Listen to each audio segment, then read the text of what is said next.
Obviously sucks losing him, guy of his caliber. You know what he came here to do, and help this team out. You know, I don't know when he's coming back, but you know, he's coming back, and just to have his presence in the locker room and you know, teaching guys still, I think that's going to be a big help for us. Obviously, we wish he's out there, you know, with us, and we're praying for him. We're keeping him in our hearts. But the only way is forward, and you know, guys got to step up, and collectively we got to come together and, you know, try to, like I said, come together and diminish his absence as much as possible. He's already released a video from his hospital bed, saying "Don't blink and don't worry about me. I'll be back." Kind of thing. Yeah. What does that say about him? Again, he's doing everything he can, you know, help this team win football games, and obviously that's going to be a different role for him now.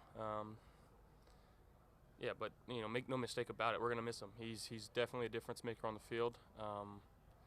But you know, we got some young guys that'll step up and try to fill his roles as best as possible. Yeah, that's again, we're all keeping him in our hearts and our thoughts right now, and you know, hopefully we can get him back soon and love up on him, and you know, show him how much he means to us, and just to have his presence around, it's going to be good for our locker room. Every time it seems you guys turn the corner away from trouble, like whether it's that crazy 3-game stretch, somebody else getting, you know, somebody's hurt, your elbow, whatever. Another thing happens, comes up like this, and I don't recall another season that's happened like this. And all these things have happened. How do you think this affects morale? And you guys are accustomed to adversity, but how much does it get you even more accustomed to having to overcoming something more? Yeah, it's the NFL. It's hard to win in this league. There's going to be adversity every step of the way, and you know, luckily we've got the guys that we do in this locker room. You know, I thought our front office did a good job of bringing in the guys that we've brought in. You know, for situations like this, you know, to use leadership and to go out there and, like Vaughn says, don't blink, and next man up, and you know, everything that Coach McDermott practices. And you know, our main focus right now is, you know, to try to go 1-0 this next week against the Jets, who, you know, we've already lost to, and that's our mindset. Yeah, that's going to be our mindset going forward. Just 1-0 every week, and you know, it's the most important game because it's the next one. What do you like about his coaching staff? You know, I think he's very hip. He's a younger guy. Obviously, just being in the room with us, and he gets the lingo, he gets the jokes that we talk about. But he's very, very intelligent in, you know, when it comes to X's and O's. He's far and away, you know, the most advanced at his age, I think, if you check anywhere around the league, even going into college for that matter. He understands it. He gets it. The way he talks to the quarterbacks, you know, it's very friendly. It makes you wanna play for him. You know, he does such a good job, and you know, keeping the morale up. You know, always being the same guy, the same energy every time we step into that quarterback room, every meeting. You know, he's always the same, and you know, we really appreciate that about him. Sorry, interrupt there. You were kind of coy on Thursday when you were asked about what your role might be with Odell potentially visiting. We know that he did over the weekend. Can you shed any light on how that visit went and what your interactions with him were? Yeah, you know, I'm not sure where he's at in his decision-making process. You know, I think we're all still kind of waiting and just playing it by ear. But yeah, I got the chance to hang out with him, and you know, just kind of show him how we as Buffalo Bills kind of vibe together and hang out, and you know, rely on each other here. And you know, hopefully he saw that, and you know, he appreciated that. All the X's and O's and him on the field, all that other stuff, like that's up to coaching staffs, and you know, where he wants to play and all that. But you know, I enjoyed hanging out with him, and you know, hopefully we hear some good news here. Speculative, but have you thought about what he could potentially mean to this offense and how he might fit with what you guys do?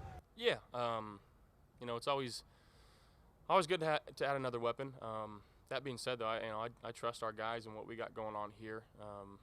You know, I think we got guys that can play multiple positions, and we trust them implicitly. So, but again, it's never bad to have another weapon. Josh, within the team now, after what happened last week, that you control your own destiny.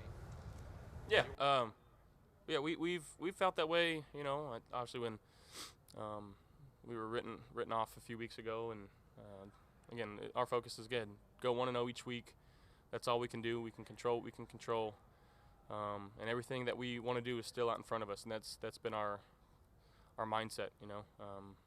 Next man up, and all the cliche sayings that you can say, but it really is. We're focused on the next game, and that's it. How does the past help you? You won out after a bad loss in Arizona 2 years ago. You won out last year after that Tampa loss. Is that kind of drawing that a little bit? Yeah, I mean, I think you can say it's like situations, and having the carryover that we've had from year to year with the guys that we have in our locker room, the leaders that we have in our locker room. We feel like we've been in situations like that before, and again, there's still a lot of work to do, a lot of things that we need to work on, and we still got to win some more football games. These ones in December matter, the ones in January matter, and the one in February matter. So we got to continue to put our best foot forward, be the best versions of ourselves, and just try to go 1-0 each week. You guys like getting ripped out, don't you? Oh, I think anybody that gets their backs against the wall and is confident in themselves will say that it's a position we're okay being in. Obviously, we want to get out of that position. We want to win. That's all we want to do here in Buffalo is win football games. And the outside perception for us really doesn't mean that much, to be honest. And we're very internally driven, and we got guys that again care about each other, do things the right way, and want to win football games. You mentioned a few times the importance of skipping third downs, and you guys aren't number one on third downs, but you did a good job of staying ahead of the sticks against New England. And just what do you think of, in general, the benefits of skipping third down? Well, I think again you're putting yourself in better situations. With those third and mediums, third and longs, that's when defenses can get real exotic, and it takes one mistake for you to make, and they've got the ball in plus territory now. So skipping third downs, keeping the opposing defense in simpler packages, and again, it lets you be two-dimensional. You can throw it, you can run it, and again, that's what Coach McDermott preaches all the time. If we can be two-dimensional and force the opposing team to be one-dimensional, you're usually going to have success that way. That's just complementary football that we're trying to play here. What did you learn from the last game with the Jets and the challenge that they present this week, second time in about a month? Yeah, they're on a high effort group. They're playing really good defensive ball right now. They got some playmakers over there, and obviously the last game I didn't feel like I played very well. I made some boneheaded decisions, but learning from those and just trying to, like I said, just trying to make good decisions and end every drive in a kick, whether it be a punt, field goal, or PAT. You were asked earlier about the sheer amount of adversity that this team has faced. Obviously, this Vaughn news is pretty new, but as a leader in that locker room, when you sort of take the temperature of the room, what is the reaction that you're feeling from your teammates? Again, I mean, we're extremely we're extremely sad for him. We're a better team when he's playing. That's no doubt about that. But the mindset that we have is, again, next man up, and we trust the guys that being in the front office is brought in here, for reasons like this, and to have some depth. And if guys go down, we have guys that can step up and still be productive football players for us. But again, it's going to be a collective effort.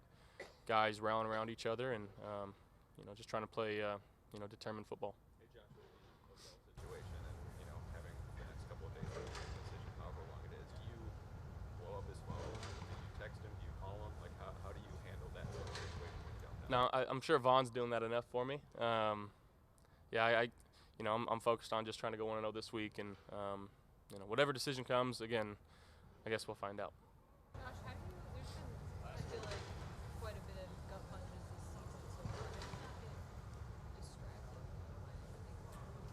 Yeah, I mean, the easiest answer is, we're sitting at 9-3, and everything that we want still in front of us. And again, we believe in the core group of guys that we got here, and the guys that are, on this team, and we believe in the coaching staff, and feel like, every time we step on the field, one, we can win that game, and two, coaches are going to put us in good situations so that we can go out there and play to the best of our abilities, and again, lean and rely on each other, and just play complementary football. Kevin, if I may, I had a stupid editor messaging me and I couldn't get something. I got you. So,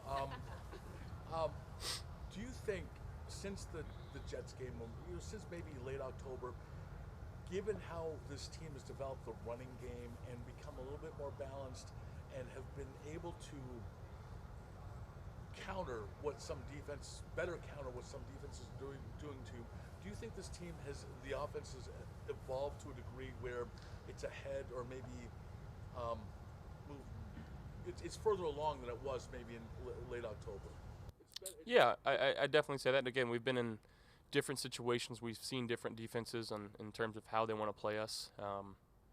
And again, establishing that run game is very beneficial, whether it's play action pass or just the thought of running, keeping defenses in check that way. But every game that you play in is going to be a different situation, and you have to adapt, and I think we're better equipped now to adapt.